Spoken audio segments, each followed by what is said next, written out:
গণভোটের গণরায়ের অধিকার আদায়ের জন্য ফ্যাসিবাদ বিরোধী আন্দোলনের শক্তিগুলো ঐক্যবদ্ধভাবে অত্যন্ত সুশৃঙ্খল এবং নিয়মতান্ত্রিক উপায়ে ধাপে ধাপে সামনের দিকে অগ্রসর হচ্ছে, তখন গণভোটের এই রায় বাস্তবায়নের দাবিকে দুর্বল করার লক্ষ্যে ভেতর ও বাহির থেকে নানা ধরনের ষড়যন্ত্র এবং চক্রান্ত পরিচালিত হচ্ছে। আমি বাংলাদেশের আধ্যাত্মিক রাজধানী শাহজালালের পুণ্যভূমি, আলেম ওলামাদের পুণ্যভূমি এই সিলেটের মাটি থেকে আমাদের বর্তমান অবস্থান সুস্পষ্ট ভাষায় ব্যক্ত করতে চাই। আমি দেশবাসীর উদ্দেশ্যে বলতে চাই এবং সরকার ও দেশের সকল নাগরিকদের জন্য আমার পরিষ্কার বার্তা হলো এই: আমাদের এই ঐক্য শুধুমাত্র ক্ষমতার ভাগ বটোয়ারার জন্য হয়েছিল না। আমাদের ঐক্য শুধুমাত্র আমাদের এই রাজনৈতিক 11টি দলের ভাগ্য করার জন্য আমরা ঐক্য করি নাই। আমাদের ঐক্যের যাত্রা শুরু হয়েছিল জুলাই বিপ্লবের উদ্দেশ্য বাস্তবায়নের লক্ষ্যে যে জুলাই সনদ প্রণীত হয়েছে, সেই জুলাই সনদ বাস্তবায়নের আন্দোলন থেকে আমাদের এই ঐক্যের যাত্রা শুরু হয়েছে। সুতরাং আমি সে কথা স্মরণ করিয়ে দিয়ে বলতে চাই, আমাদের এই ঐক্যের যাত্রা শুরু হয়েছিল জুলাই বিপ্লবের উদ্দেশ্য বাস্তবায়নের লক্ষ্যে। সুতরাং যতদিন পর্যন্ত জুলাই বিপ্লবের লক্ষ্য অর্জিত না হবে, ততদিন পর্যন্ত আমরা ঐক্যবদ্ধ আন্দোলন চালিয়ে যাব ইনশাআল্লাহ। আমি স্পষ্ট ভাষায় বলতে চাই, আমরা জুলাই বিপ্লব যারা করেছিলাম, আমরা দীর্ঘ 17 বছর পর্যন্ত ফ্যাসিবাদের নির্মম নির্যাতনের শিকার যারা হয়েছিলাম, আমাদের নেতা কর্মীরা গুম খুন হত্যাকাণ্ডের শিকার হয়েছিল, আমাদের ভাইয়েরা শাপলা চত্বরে রক্ত দিয়েছিল, আমাদের ভাইয়েরা 2021 সালে মোদী বিরোধী আন্দোলনে রক্ত দিয়েছে, আমাদের ভাইয়েরা 2024 সালের ফ্যাসিবাদ বিরোধী বৈষম্য বিরোধী আন্দোলনে রক্ত দিয়েছে।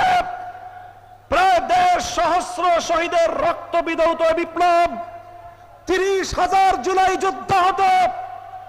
যোদ্ধারা আজও পর্যন্ত বাংলাদেশের বিভিন্ন হাসপাতালের বিছানাগুলোতে ছটফট করছে। আমাদের অনেক ভাই বোনেরা চিরদিনের জন্য চোখের জ্যোতি হারিয়ে অন্ধত্বকে বরণ করেছে। আমাদের ভাই বোনেরা অনেকে চিরদিনের জন্য পঙ্গুত্বকে বরণ করে নিয়েছে। মনে রেখো, শহীদের স্বপ্ন, যুদ্ধাহত জুলাই যোদ্ধাদের স্বপ্ন পূরণ ছাড়া রাজপথ থেকে বিচ্যুত হতে পারি না আমরা। আমি বলতে চাই, বর্তমান সরকারকে আমরা বলতে চাই, আপনারাও ফ্যাসিবাদ বিরোধী আন্দোলনে আমাদের সহযোদ্ধা ছিলেন। বরং আমি আরো এক ধাপ এগিয়ে বলতে চাই, ফ্যাসিবাদ বিরোধী আন্দোলনের সবচেয়ে বড় অংশীদার ছিলেন আপনারা। তাই আমরা আপনাদের কল্যাণকামী, আমরা দীর্ঘ অভিযাত্রায় আপনাদেরকে আমাদের বন্ধু মনে করি। আর বন্ধু মনে করে আমরা যেমন দেশের কল্যাণ চাই, শহীদ প্রেসিডেন্ট জিয়াউর রহমান এবং বেগম খালেদা জিয়ার বিএনপিরও কল্যাণ চাই। আর কল্যাণ চাই বলেই আমরা বারবার বলছি, যেই জুলাই বিপ্লবের উপর ভিত্তি করে ক্ষমতার মসনদে বসেছেন, সেই জুলাই বিপ্লবের সঙ্গে যদি গাদ্দারি করেন, ক্ষমতার মসনদে থাকবার কোনো অধিকার আপনাদের থাকবে না। জুলাই বিপ্লবের সঙ্গে গাদ্দারি করবেন না। দোহাই লাগে, আপনাদের প্রথমে পায়ে ধরে বলবো, তারপরে হাতে ধরে বলবো। যদি পায়ে ধরে হাতে ধরে বললে কথা না শুনেন, ঘাট ধরতে আমাদের এতটুকু হাত কেঁপে উঠবে না। সরকারকে আমরা বলতে চাই, দেখেন আমাদের বক্তব্য পরিষ্কার। 50% জনগণের ভোটের ম্যান্ডেট নিয়ে যেভাবেই হোক, যে পথেই হোক আপনারা সরকার গঠন করেছেন। 50% জনগণের সংসদ নির্বাচনে ভোট প্রদানের যে মর্যাদা এবং সম্মান রয়েছে, গণভোটে প্রায় 70% মানুষ যে হ্যাঁ ভোটে ভোট প্রদান করলো, সেই 70% মানুষের ভোটাধিকার নিয়ে যদি ছিনিমিনি খেলতে চান, ইতিহাস স্মরণ করিয়ে দিতে চাই আমি আপনাদেরকে। 1970-এর জাতীয় নির্বাচনের গণরায়ের সঙ্গে বিশ্বাসঘাতকতা করেছিল পশ্চিম পাকিস্তানিরা। পরিণামে মুক্তিযুদ্ধকে তাদের ফেস করতে হয়েছিল এবং বাংলার মানুষ মুক্তিযুদ্ধের মাধ্যমে স্বাধীনতা ছিনিয়ে এনেছিল।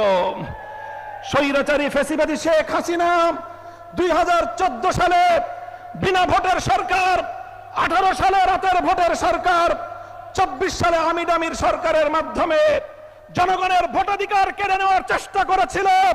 24 জুলাই বিপ্লবের মাধ্যমে শুধু ক্ষমতার মসনদ নয়, বাংলার সীমানা থেকে সে ওপারে পড়ে গিয়ে পড়েছে।